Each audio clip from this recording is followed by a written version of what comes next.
You were at the North London Derby, were you not, yesterday? I was. Blagging it. I was blagging it. That's what I was doing, Yeah. Sitting there talking to a good friend of ours, Rob Seagull.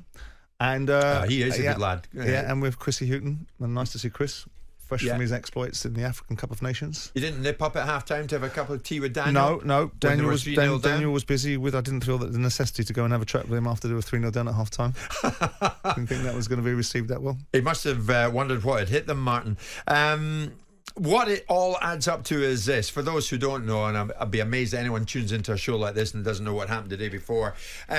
Tottenham were 3-0 down against Arsenal at half-time, but Arsenal, who went to Tottenham's place yesterday, didn't choke in the second half, but they began to sweat a fair bit because Tottenham got back into it. They ended up winning Arsenal by 3-2, and as a result of that, Arsenal sit top this morning on 80 points. Manchester City, who won at Nottingham Forest, sit on 79 points. And now the run-in, which is all important. And on that, Guardiola, but first Arteta, spoke about this being a fight to the very end.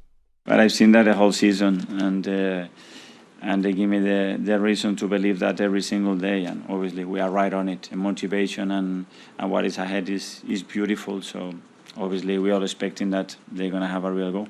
Well, we prefer they lose, but we cannot control what they do. They make a good result, but yeah, it's 4 games left, so I think it's not going to lose any point. So, and we know exactly what they have to do.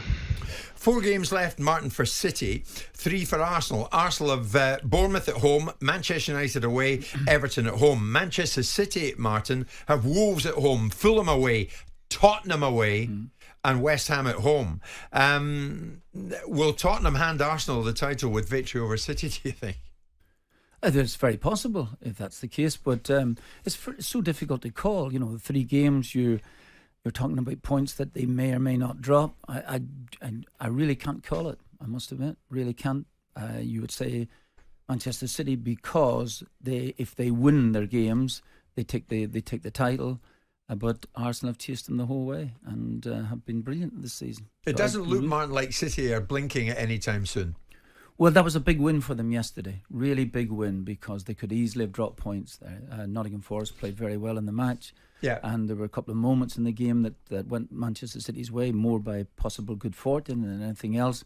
So that was a big win. They've had a couple of that coupled with their victory at Brighton as well too, which ended up being seemingly an easier game than they would probably anticipated. Yeah. Those are big wins away from home. So, but Manchester City, as everyone has talked about, have been around the block before, so perhaps maybe that might have some effect.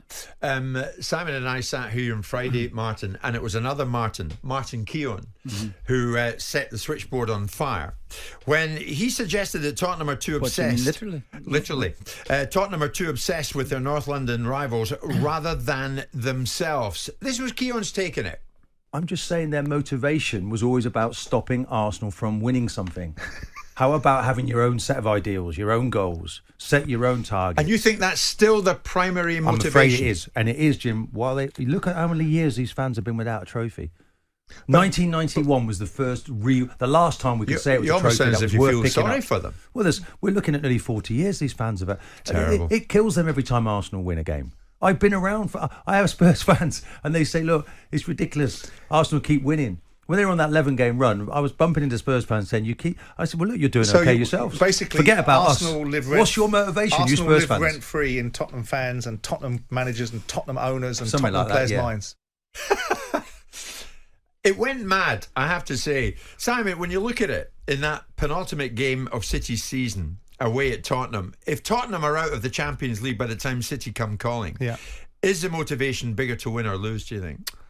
I think they're professional footballers, so I think you'd like to think that the manager is motivated by putting out a performance that's befitting of the club given the opposition that they're playing against. I mean, the fundamental facts of the matter is, watching the game yesterday, is Arsenal were a better side than Tottenham.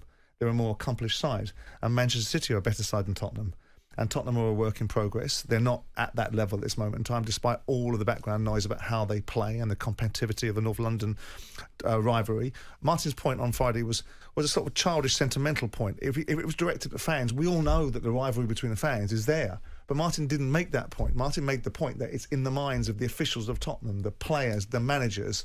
We all know, no one in this room would suggest that the Tottenham fans would not like to get one over on Arsenal at every opportunity they possibly could, and vice versa. Yeah. We weren't really talking about the fans, we were talking about the intellectual capital behind the club, which is the manager, the players, and their attitude. And Martin was suggesting that the players of Tottenham Hotspur, now and in the past, and the manager and the owners, were actually more worried about stopping Arsenal from doing something than doing something themselves. And I don't concur with that view, and I don't know what Martin thinks. I totally agree with you. I think that Tottenham Hotspur do not set out every single season with a strong ambition to stop Arsenal from winning something. I can't see it. They've got their own ambition. The fact that they might not have won something for quite some considerable years still doesn't stop that ambition from flowing every pre-season. So I don't get that. Yeah, but Martin, say that penultimate game for Manchester City at Tottenham, and it's 0-0 with a couple of minutes to go, and Manchester City score. The Tottenham fans will be applauding, won't they? Yeah, and I'm sure they probably will be, but it's not. Do you think that's in the mindset of Postecoglou to go out and say, well... Would it be? Not at all. No. Absolutely Because not. it's an odd dynamic, isn't it? No, he wants to win the game. He certainly wants to win it. And the consequences are... And it's you're telling me the consequences of let's say Tottenham happen to win the game and then Arsenal take it as a result. That's not going to affect people. You know, Arsenal winning the league, they very nearly did it last season. They faltered at the end, and they've battled right through here now at this moment. Tottenham Hotspur, actually, I think the fans will just be jealous of what's happening over there. Yeah. Let's put it out there. I mean, Tottenham fans, how do you feel about that? Because the penultimate game for Manchester City is at your stadium, is at the Tottenham Hotspur Stadium.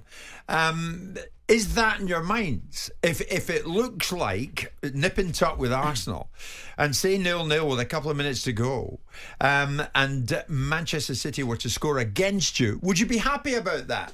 In the light of the fact that it would probably end up denying Arsenal the title. There's Joe. Jim, I was at the game yesterday. The Tottenham fans were saying to me they'd happily lose 8-0 to Manchester City if it stopped us, Arsenal, winning the league. Such a bizarre mindset, says Joe, the Arsenal fan. Going to come to some of the callers who have made it to air in just a second. You're going to join us live on air in a second. I'm talking about Dom, the Arsenal fan, Spencer, the Arsenal fan.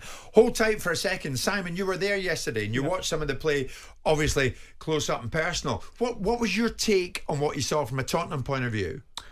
I think first from an Arsenal point of view, I think Arsenal are a very accomplished side. And, you know, I think they're on a slightly different level to Tottenham are, so I'm not surprised that the result that was what it was. But I looked at certain players. I thought Maddison was disappointed. I was disappointed in him. I was disappointed in Spurs, to be honest. Despite the fact that they dominated possession at times, they huffed and they puffed. And they had a goal disallowed to bring them back equal in the game. But I looked at certain players out and I thought, for you guys to kick on to the next level, you're going to need to see a little bit of a change up. You know, Timo Werner's like a speedboat without a brain. You know, Ben Davies and Pedro Porro are decent players, but they're not going to get you to the next level. So I thought Son wasn't much in the game at times, missed a sitter in the first half, and obviously got him a penalty to get him close back in the game. And it was all about Arsenal and Arsenal's controlling of the game. They were professional, they were accomplished, they knew what their jobs were. They let Spurs huff and puff and take all the energy in the game, and then went upfield and scored goals. And only when Arsenal this sounds like a rather silly comment, almost when Arsenal found it as easy as they were beginning to find it, they let Spurs back in the game. Arsenal let Spurs back in the game. Yeah. On AM, on DAB, via the talkSPORT app and on your smart speaker. talkSPORT.